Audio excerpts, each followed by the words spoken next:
defnyddio players, tynnwch ar y bachyn digon i'w ryddhau o glamp y plwg. Byddwch yn ofalus wrth wneud hyn.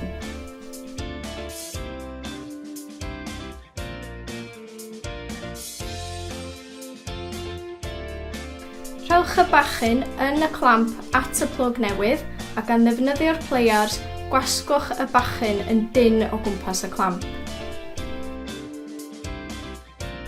Os oes angen tsiaen newydd, dilynwch yr un cama i gysylltu'r tsiaen i'r sinc neu'r bath.